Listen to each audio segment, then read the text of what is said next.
গল্পই বলি, ভগবানের জীবনটাকে যদি আমরা সুন্দরভাবে দেখি, ভগবানের জীবনটাকে সুন্দরভাবে দেখলে তবে তবে কি আমরা আধ্যাত্মিকতা ঠিক করে বুঝতে পারবো। আধ্যাত্মিকতা বুঝতে হলে এবং বেদান্ত সোসাইটির এই ব্যাপারটা বুঝতে হলে আমাদের ভগবানের জীবনটাকে একটু ভালো করে ভাববার দরকার আছে, ভালো করে দেখবার দরকার আছে। যেমন আজকে বললাম, আজকে একটা বিশেষ দিন এই বেদান্ত আশ্রমের জন্য। বলছেন এই আশ্রমটা ভগবান অনেকগুলো আশ্রম বানিয়েছেন, তার মধ্যে এটা একটা বিশেষ আশ্রম যে তিনি বানিয়েছেন। ভগবানের বহুদিনের একটা কথা আছে, ভগবান বলতেন যে মন্দিরের দেবতা, পাথরের দেবতা, তাকে আমি গুঁড়ো গুঁড়ো করে মানুষের মাঝে মিশিয়ে দেব। এটা ছিল ভগবানের আদর্শ। তো ভগবান দেখেছিলেন যে আমাদের সমাজটা কেমন ছিল। বলা হয় যে ব্রাহ্মণ্য যুগ থেকে যখন শুরু হয়, সেই প্রাচীনকাল থেকে, তখন সাধারণ কিছু মানুষকে মন্দিরের মধ্যে ঢোকার অধিকারই দেওয়া হতো না, মানুষকে সরিয়ে রাখা হতো। যে ওখানে জাতিবাদ, এটা সেটা নানান কিছু করে সরিয়ে রাখা হতো। ভগবান কিন্তু বলেন যে ভগবান এই সত্যটা কিন্তু সার্বজনীন, সবার জন্য। ওখানে কিন্তু কোনো জাতির ব্যাপার নেই যে এই বিশেষ জাতি তাই এ শুধু জানতে পারবে, তেমন কোনো ব্যাপার নেই। এখানে শুধু একটাই কথা বলা হয়েছে, একটাই তোমার কোয়ালিফিকেশন দরকার, সেটা হচ্ছে সত্যের প্রতি কি তোমার ভালোবাসা আছে, তুমি কি সত্য জানতে চাও। ভগবানের একটা কথা আছে, ভগবান বলছেন সত্যই ধর্ম, সত্যই ভগবান। জীবনে যদি আমাকে কিছু করতে হয়, শিখতে হয়, তবে আমাকে এটা এভাবে শিখতে হবে যে প্রত্যেকটা জিনিসের মধ্যেই আমাকে সত্য অনুসরণ করতে হবে, সত্যটাকে খুঁজতে হবে। বলছেন কোয়ালিফিকেশন কি, এই আধ্যাত্মিক জগতের আমি উপলব্ধি করব। আমরা সমাধির কথা বলি, সমাধি লাভ করব, ঈশ্বর লাভ করব, ব্রহ্মজ্ঞান লাভ করব, আত্মজ্ঞান লাভ করব। এগুলোর কোয়ালিফিকেশন কি? মূল কোয়ালিফিকেশনের মূল কথাই হচ্ছে তোমার মধ্যে সত্য জানার ইচ্ছা তীব্র হয়েছে কিনা। সত্য জানার জন্য তুমি নিজের কতটা ত্যাগ করতে প্রস্তুত, নিজেকে ত্যাগ করতে কি আমরা প্রস্তুত?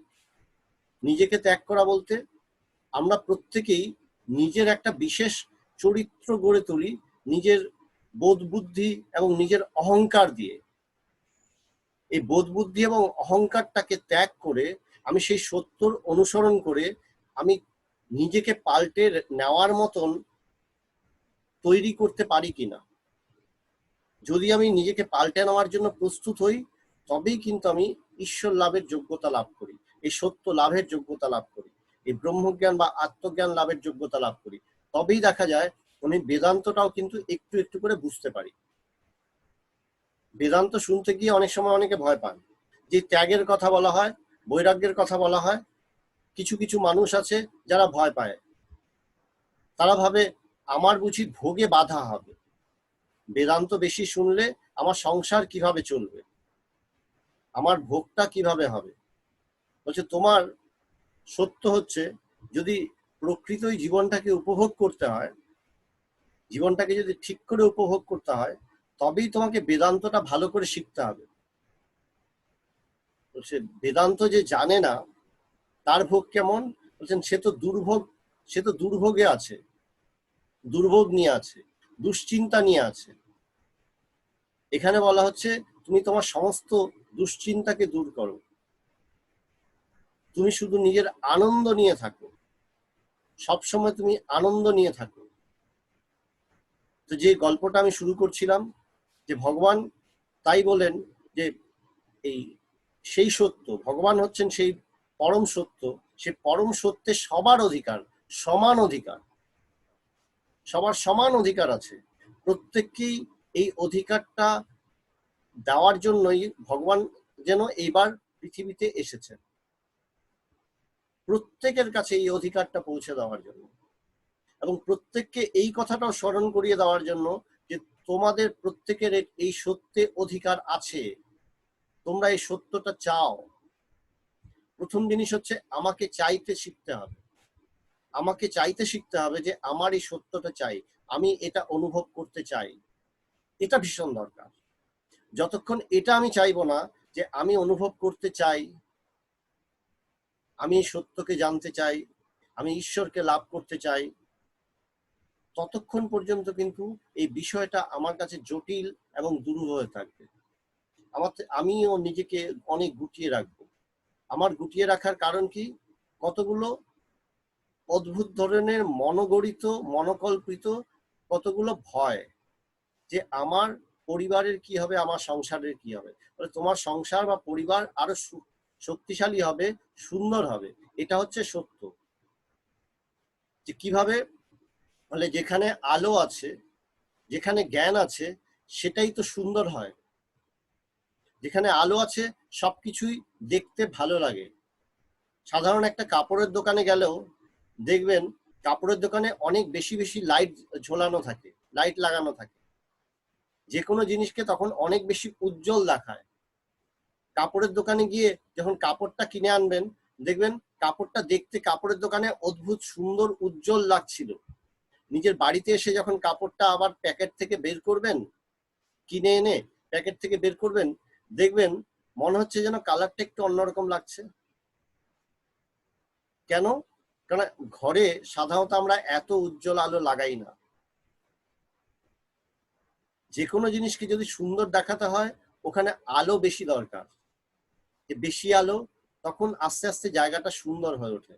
যেমন কোনো অনুষ্ঠান হলে স্টেজের মধ্যে অনেক পাওয়ারফুল আলো দেওয়া হয়, তখন স্টেজটাও দেখতে সুন্দর লাগে। স্টেজে যারা পারফর্ম করছে তাদেরকে স্পষ্ট দেখা যায় এবং সুন্দর লাগে।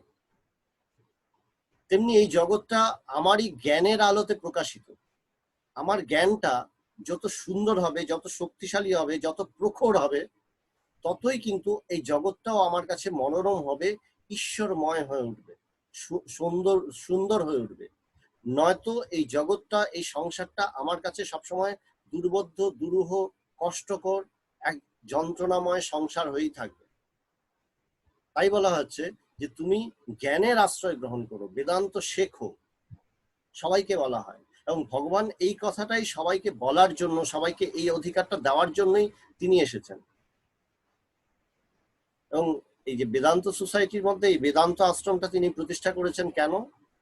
বেদান্ত সোসাইটির একটু যদি প্রাক ইতিহাসটা দেখি, যে সাউথ কলকাতা থেকে 2005 নাগাদ, 2004-05 এইসব পিরিয়ডে সাউথ কলকাতা থেকে বেশ কিছু বড় বড় মানুষ বিরাটিতে ভগবানের কাছে যাতায়াত শুরু করেছিলেন।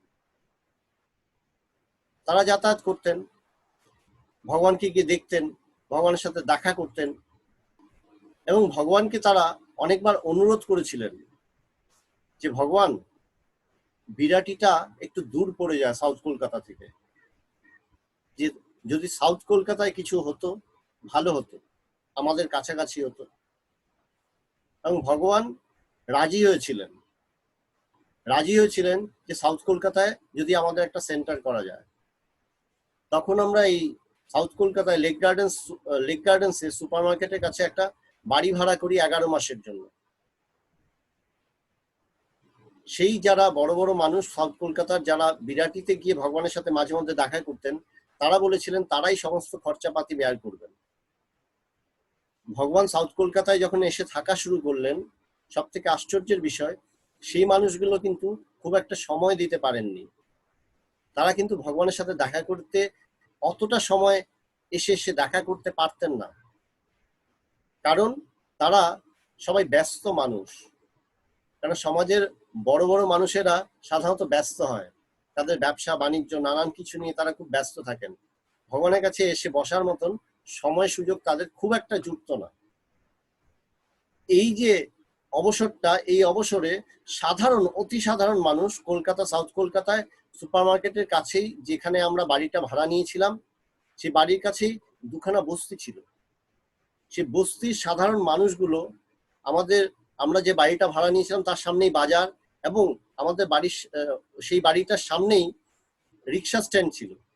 সেই রিক্সাওয়ালার বউরা, বস্তির সব মানুষেরা, তারা ধীরে ধীরে করে আসতে শুরু করলো ভগবানের কাছে। ভগবান তাদেরকেই গ্রহণ করলেন এবং তাদেরকেই ধীরে ধীরে বেদান্ত বলতে শুরু করলেন।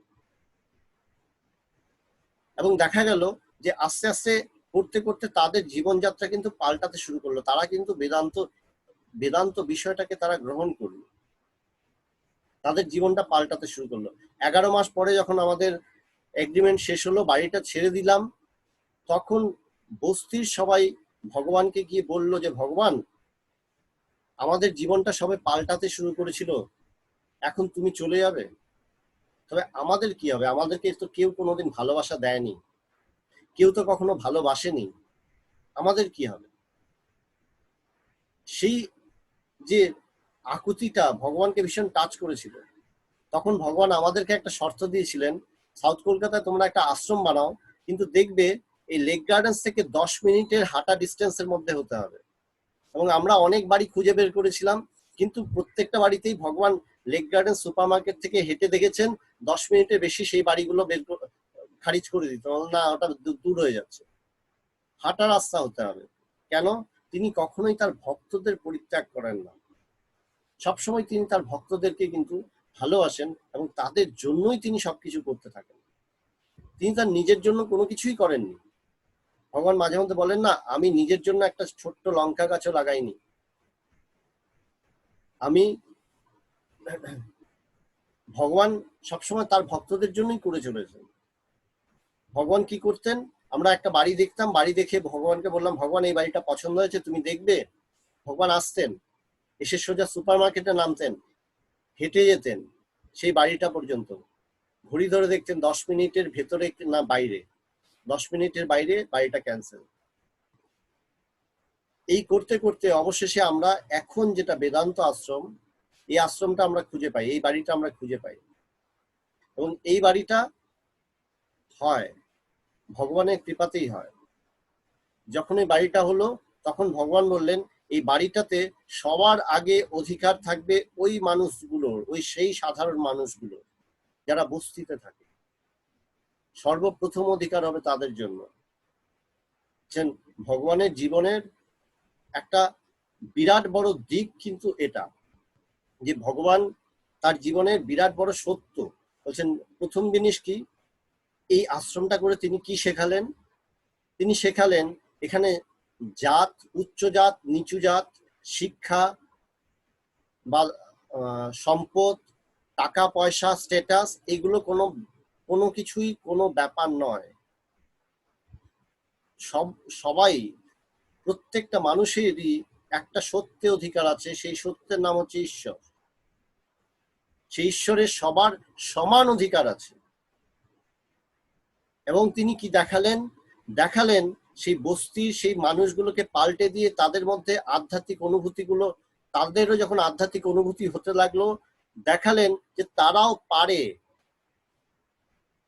তারা তাদের সারাটা দিনের তাদের কষ্টের জীবন, সেই ভোরবেলা থেকে তাদের জীবন শুরু হয়, রাত পর্যন্ত তারা খেটে যায়, নানা বাড়িতে নানান ভাবে কাজ করে, কারুর বাড়িতে বাসন মাজে, কেউ কারুর বাড়িতে রান্না করে, নানান কিছু করে। কিন্তু দেখা গেল এত কিছু করেও কিন্তু তারা ঈশ্বর লাভ করছে এবং তারা কিন্তু প্রাণ দিয়ে ভগবানকে ভালোবাসছে। সেই জন্যই ভগবানও দেখালেন, সমস্ত পৃথিবীর জন্য এটা একটা শিক্ষা বা লেসন বলা যেতে পারে, যে ভগবান কি দেখালেন, দেখো তুমি যদি আন্তরিক হও, যদি তুমি সত্যকে সত্যি সত্যি ভালোবাসো, তুমি যদি ঈশ্বরকে সত্যি সত্যি ভালোবাসো, যদি তুমি চাও ঈশ্বরকে, তবে তোমার জীবন যেখানেই থাকুক না কেন, যতই অসুবিধার মধ্যে থাকুক না কেন, যতই কষ্টের মধ্যে থাকুক না কেন, তুমি যদি সত্য চাও, তুমি যদি ঈশ্বরকে চাও, তবে ঈশ্বর কিন্তু তোমার কাছেও আসবেন এবং তোমার মাঝেও সেই সত্য প্রকাশিত হবে। তুমি সেই সত্যকে অনুভব করার ক্ষমতা রাখো। এই কথাটাই ভগবান বোঝাবার জন্য, পৃথিবীকে শিক্ষা দেওয়ার জন্য এসেছেন। যে প্রথম জিনিস কি, যে দেখো তোমার ঈশ্বর লাভ করতে তুমি পারো, তোমাকে চাইতে হবে। প্রথম শিক্ষা, যে আমাকে চাইতে হবে, যে হ্যাঁ আমার ঈশ্বর চাই, আমি ঈশ্বরকে ভালোবাসি এবং ঈশ্বরকে আমি চাই।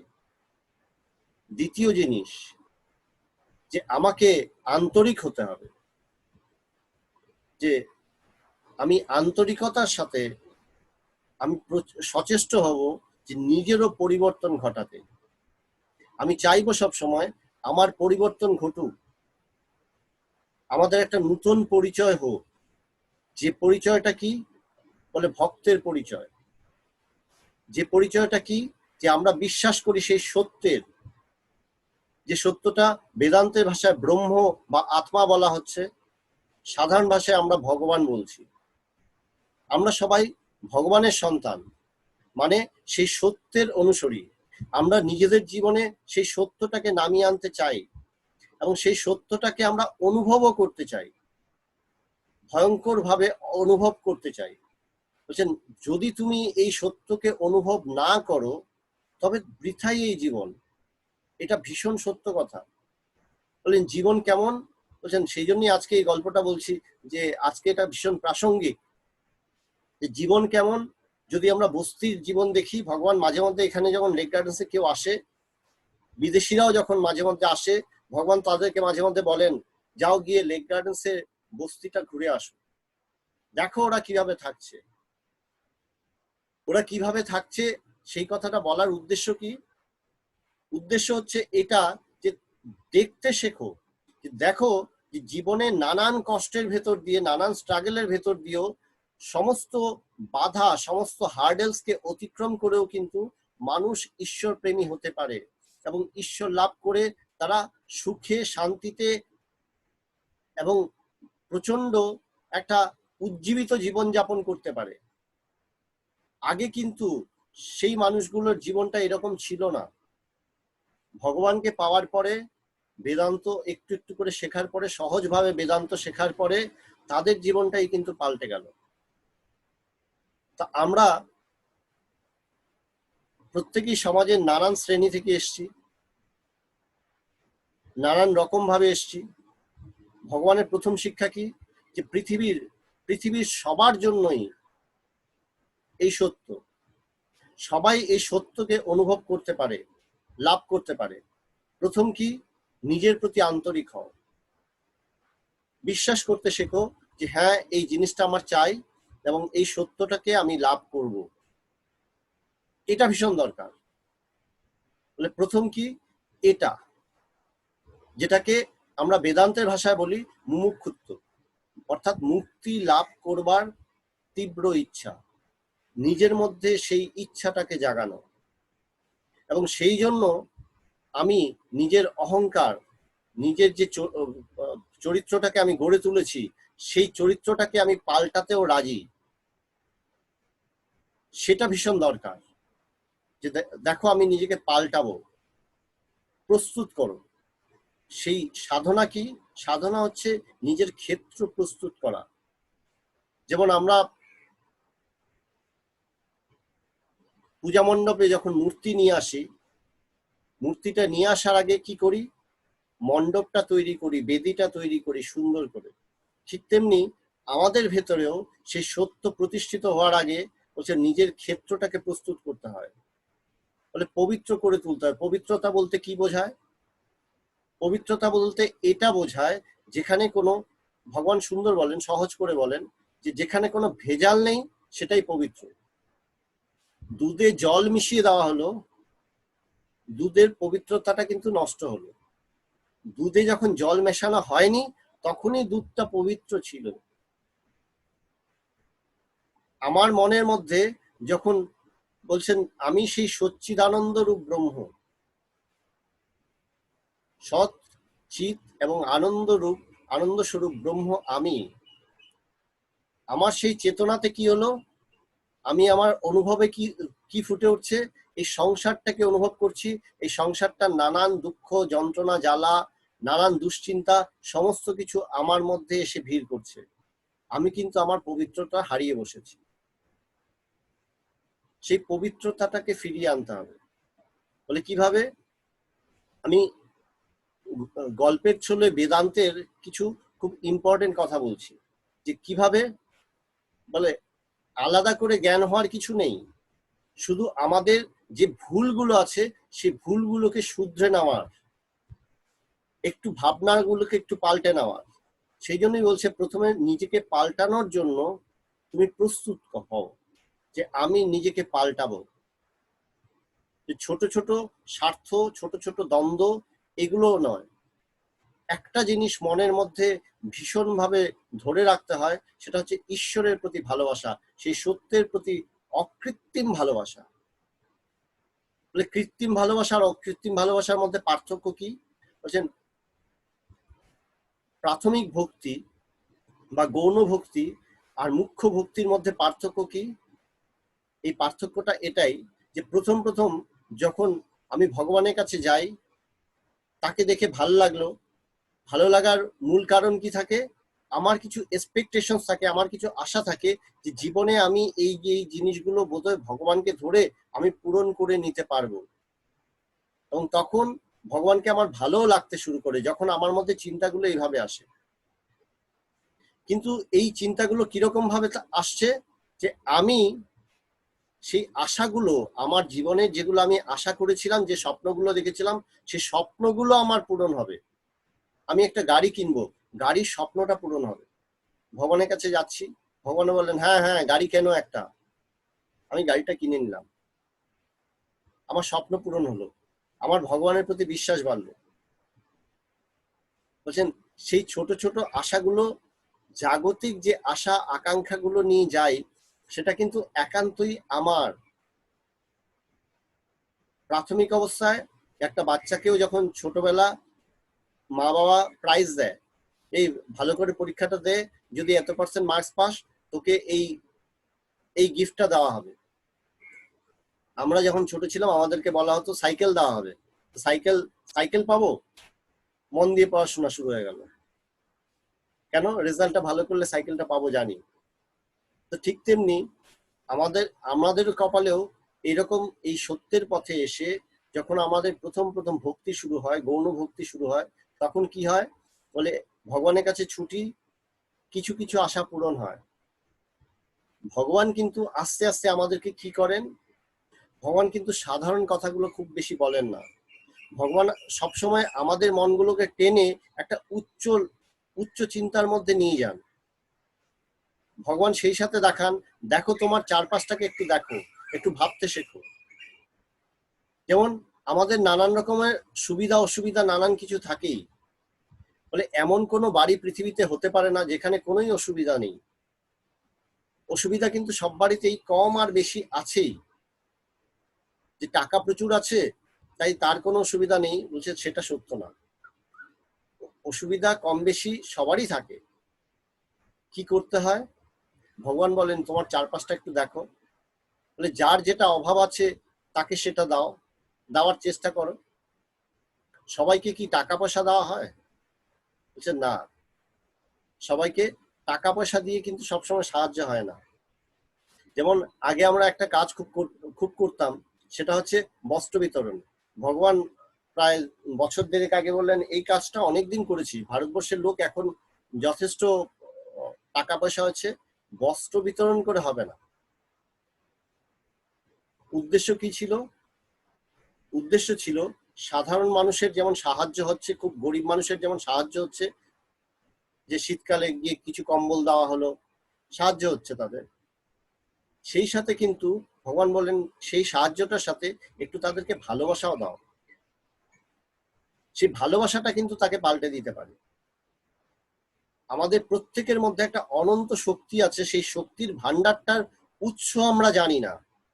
সেই শক্তির ভান্ডারের উৎসই হচ্ছে ঈশ্বর।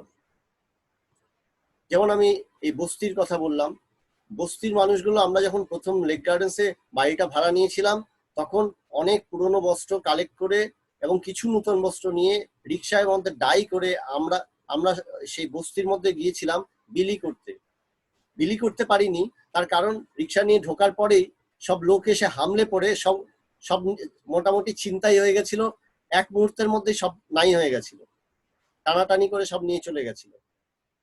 সেই মানুষগুলোই কিন্তু ভগবানের ভালোবাসা পেয়ে সেই মানুষগুলোকে নিয়েই আমি 1-1.5 বছর পরে সুন্দরবনে বস্ত্র বিতরণ করতে যাই, এবং এরাই তখন সমস্ত বস্ত্র কালেক্ট করে তারা সুন্দরবনে গিয়ে মানুষকে সুন্দরভাবে বলছে তোমাকে এই কাপড়টা মানাবে, তুমি এটা নাও, ভালোবেসে ভালোবেসে সবাইকে দিচ্ছে।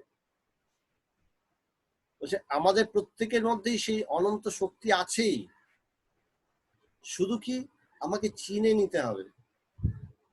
বলে কিভাবে চিনে নেব? যেই মুহূর্তে আমি আমার চিন্তাগুলোকে পাল্টাবো, যেই মুহূর্তে আমার দৃষ্টিভঙ্গিটা পাল্টাবো, দেখবো আমার কাছে এই জগৎটা আস্তে আস্তে পাল্টে যাচ্ছে। যে সবসময় আমরা কি করি, আমাদের সবসময় একটা কমপ্লেন থাকে, নিজের জীবন সম্বন্ধে কমপ্লেন, ঈশ্বর সম্বন্ধে কমপ্লেন, যে হে ঠাকুর তুমি সবাইকে সব দিয়েছো, আমার কপালেই যে কি হয়েছে, আমার কপালে সব গন্ডগোল, যেখানেই যাই সেখানেই গন্ডগোল, আমার এটা নেই সেটা নেই। আমাদের প্রত্যেকটা মানুষেরই হাজারটা কমপ্লেন আছে, জীবন নিয়ে কমপ্লেন আছে, নানান কিছু নিয়ে কমপ্লেন আছে।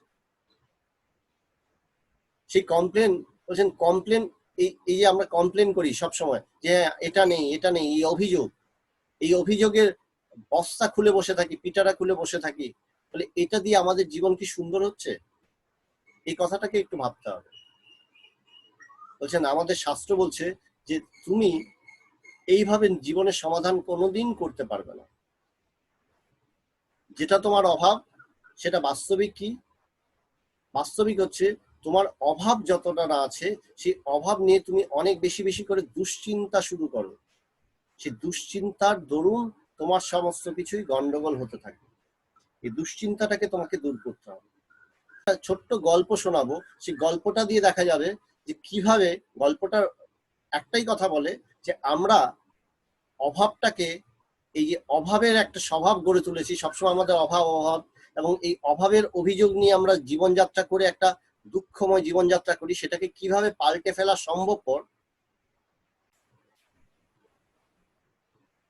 একটা গল্প বলছি, যে এই গল্পটা আমাদেরকে এটা শেখায় যে কিভাবে আমরা আমাদের জীবনটাকে নষ্ট করে দিই, জীবনের সমস্ত চার্মটাকে নষ্ট করে দিই, শুধু কি অভিযোগ নিয়ে, জীবন সম্বন্ধে অভিযোগ নিয়ে। বাস্তবিক ভগবানকে বললাম না যে এই লেক গার্ডেন্সে এখানে যখন কোনো কেউ আসে, বিদেশিরাও যখন আসে, ভগবান বলেন যাও গিয়ে বস্তিটা একটু দেখে আসো, দেখো তারা কিভাবে থাকে। গিয়ে কি দেখার?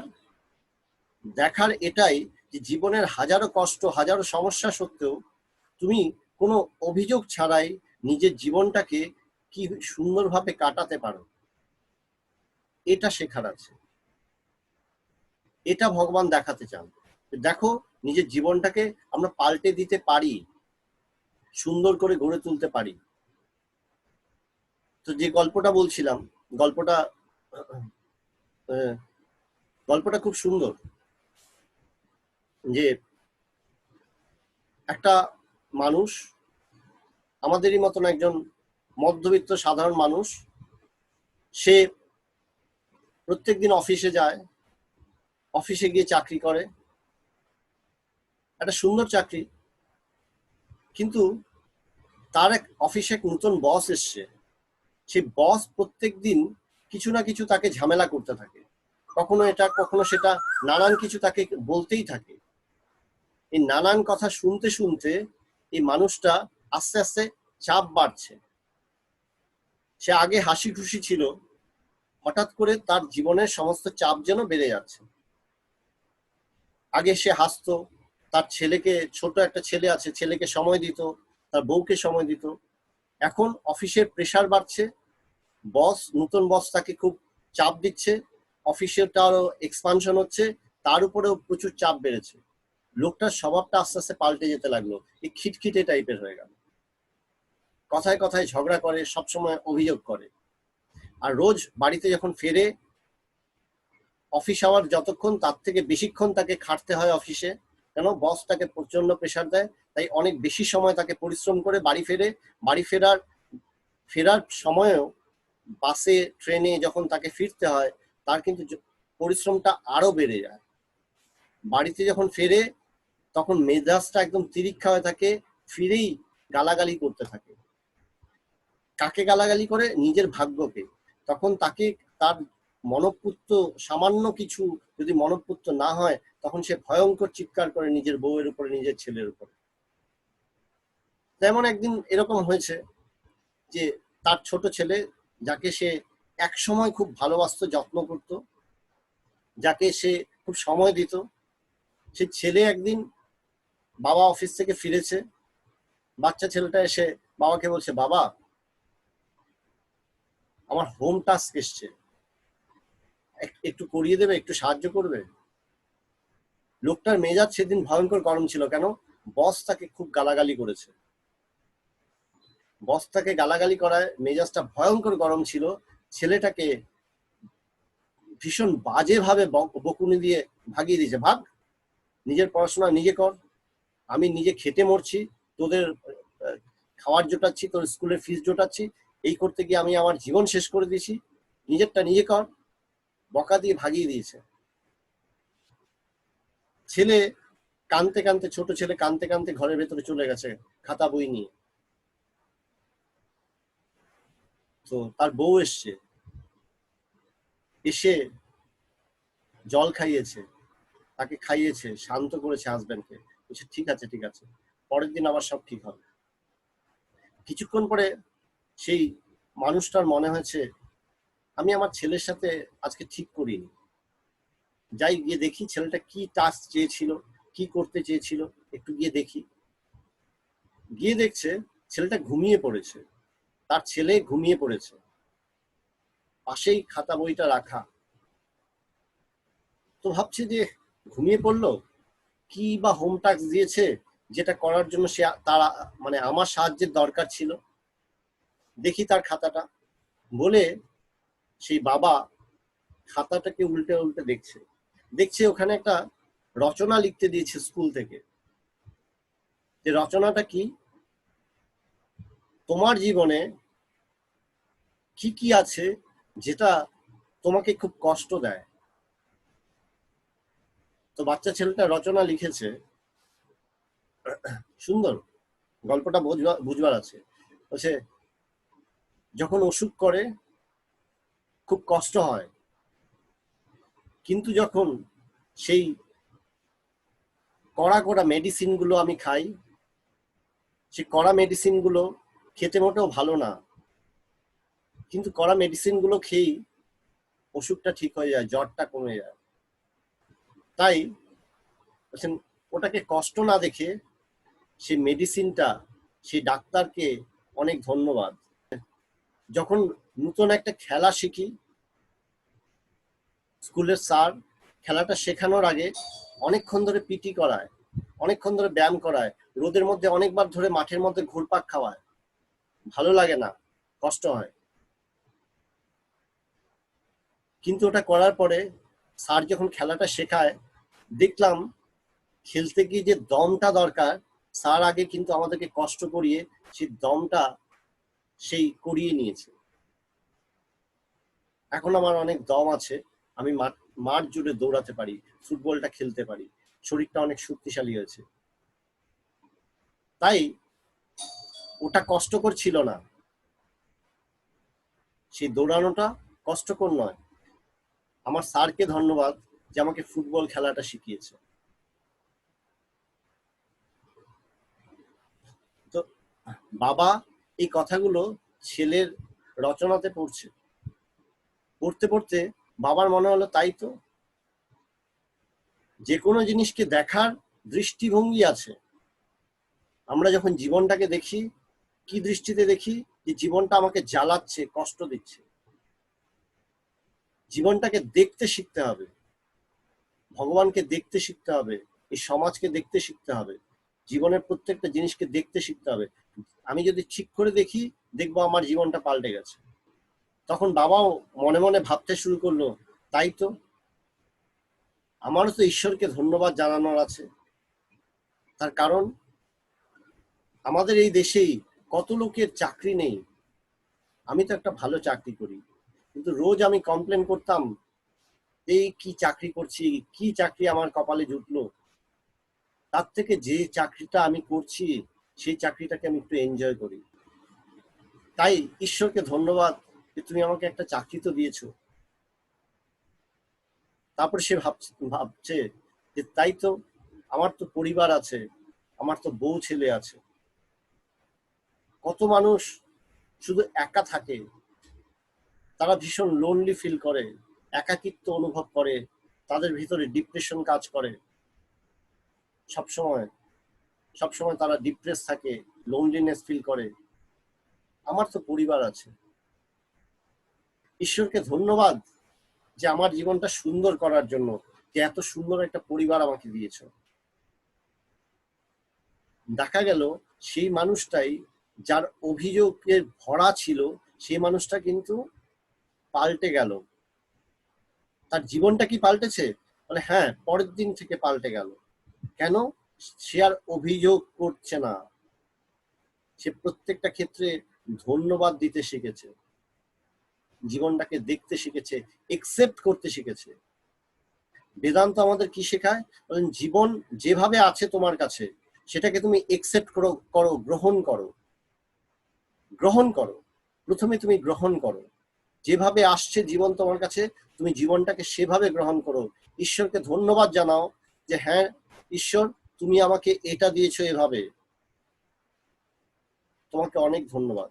যেই মুহূর্তে তুমি ধন্যবাদ জানাবে, দেখবে আমাদের জীবনটা সহজ হচ্ছে, দেখবে আমাদের জীবনে একটা নতুন দৃষ্টিভঙ্গি তৈরি হচ্ছে, আমাদের দৃষ্টিতে সবকিছুই সুন্দর হয়ে উঠছে। ভগবান এটাই আমাদের শেখান সহজ করে। ভগবান সবাইকে বস্তিতে পাঠান যে যাও গিয়ে দেখে আসো ওদের জীবনটা। কি দেখার? ছোট ছোট বাড়িগুলো, একটা রুমের মধ্যে 8 জন 10 জন করে মানুষ থাকছে, সেটা বলে না। এটা দেখার এত কষ্টের মাঝেও তারা কিভাবে ভালো থাকে, ঈশ্বরকে নিয়ে কিভাবে বেদান্ত চর্চা করে যাচ্ছে, এই কষ্টের মাঝখানেও তারা বসে ধ্যান করছে, কৃষ্ণ নাম করছে, ঈশ্বরকে ভালোবাসছে, বেদান্ত সোসাইটির কাজ করছে। এবং এই বেদান্ত আশ্রমটা কিন্তু তারাই চালায়। আমাকে পরশুদিন সেই বস্তির একটা ছেলে আমাকে ফোন করে বলছে, স্বামীজি ছোট ভাই মনে করে বলো যে কি দরকার, তোমাদেরকে আশ্রম থেকে বেরোতে হবে না, বলো বাজার থেকে কি নিয়ে যেতে হবে আমি নিয়ে যাচ্ছি। এই আশ্রমটা কিন্তু তারাই চালায়।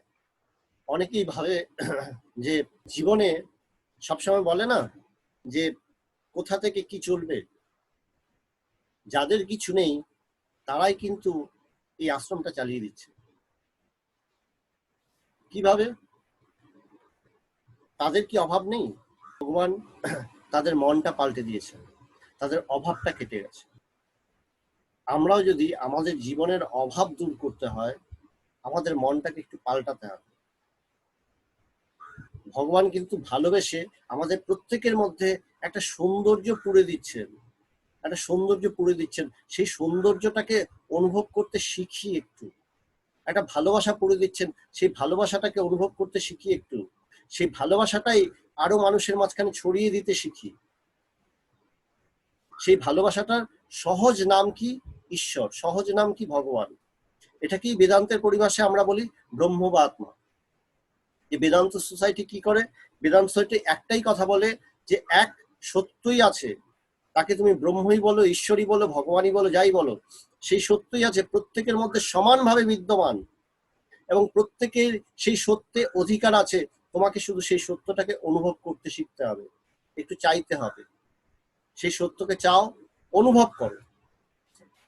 প্রথমেই বললাম যে ভগবানের একটা কোটেশন, ভগবান একটা কথা বলেছিলেন যে সত্যই ধর্ম, সত্যই ঈশ্বর।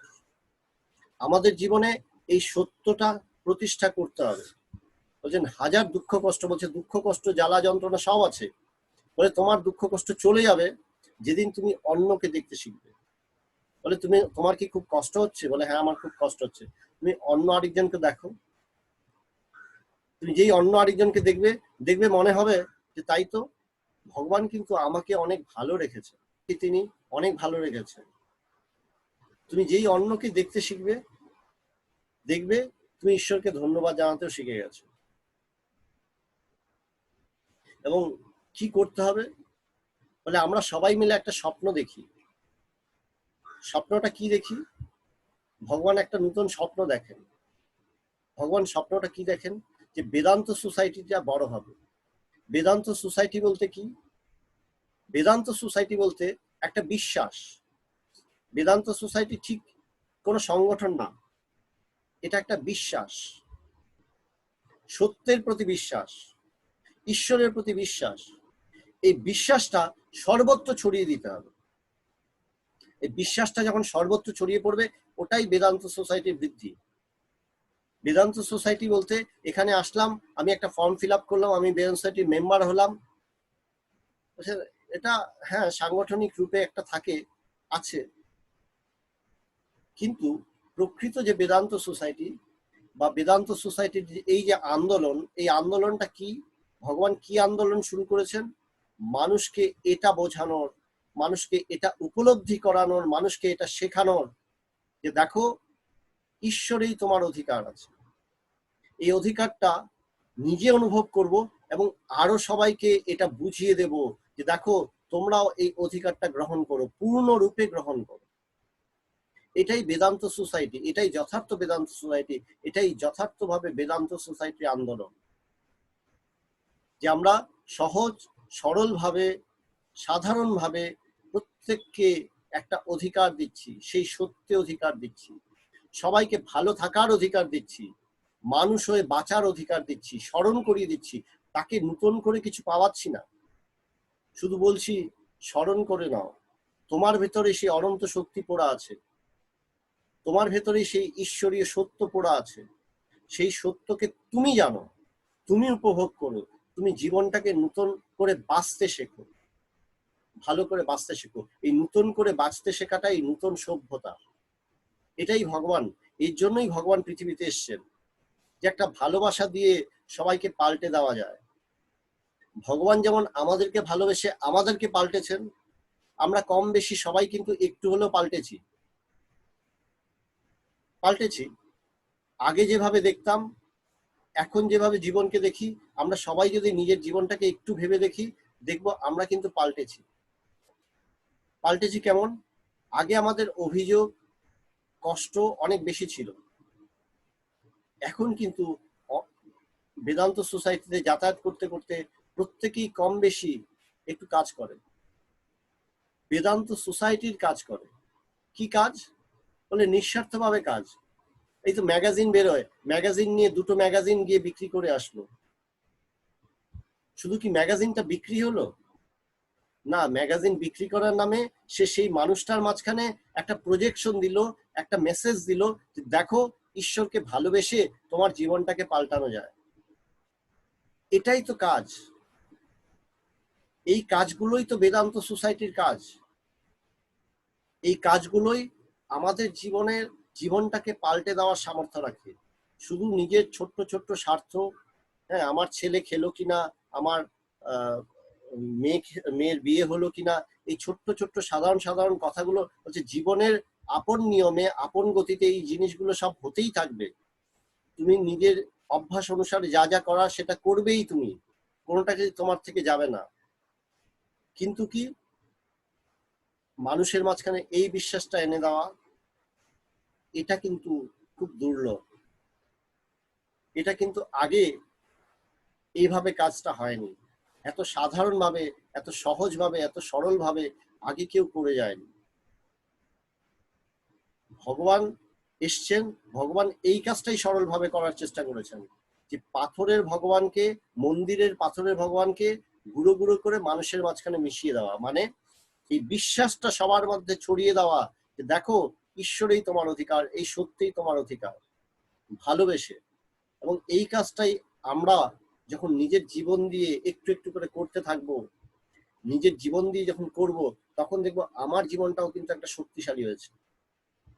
আমি যদি কিছুই না করি, আমি যদি মনে করি হ্যাঁ আমি প্রত্যেকদিন সকালবেলা উঠেছি, ঘুম থেকে উঠেছি, ধ্যান করেছি, আমি ভগবান যা যা বলেছেন, ভগবান উবাচ বইটা পাঠ করেছি, বহিঃস্তোত্র করেছি, গুরু বন্দনা করেছি, কাউকে মিথ্যা কথা বলিনি, আমি বলে এটা কি যথেষ্ট? দেখবে এই জীবনটা তুমি সাত্ত্বিকভাবে তথাকথিত ধার্মিকভাবে জীবনযাপন করেও তুমি কিন্তু ভালো থাকবে না। বরং তুমি দুটো মানুষকে একটু বেদান্তের কথা শোনাও, দুটো ম্যাগাজিন নিয়ে বিক্রি করো, একটা বই নিয়ে বিক্রি করো, বেদান্ত সোসাইটির একটা লিফলেট কারুর বাড়িতে পৌঁছে দাও, কাউকে দিয়ে আসো, তাকে বোঝাও, একটা সিটিং অ্যারেঞ্জ করো, ওখানে নিজে কিছু কথা বলার চেষ্টা করো, ভগবানের কিছু কথা বলার চেষ্টা করো, এই সত্যের কিছু কথা বলার চেষ্টা করো, দেখবে নিজের জীবনটা পাল্টে যাচ্ছে, নিজের জীবনটা অন্যরকম হয়ে যাচ্ছে। নয়তো গতানুগতিক এক জীবন, বলে এই গতানুগতিক জীবন থেকে আমাদের বেরিয়ে আসতে হবে, খোলস ছেড়ে বেরোনোর সময় হয়েছে। বলে অনেক দিন অনেক বছর হলো, এবার খোলস ছেড়ে বেরোনোর সময় হয়েছে, নতুন জীবনটাকে গ্রহণ করার সময় হয়েছে। নতুন জীবনটা কি?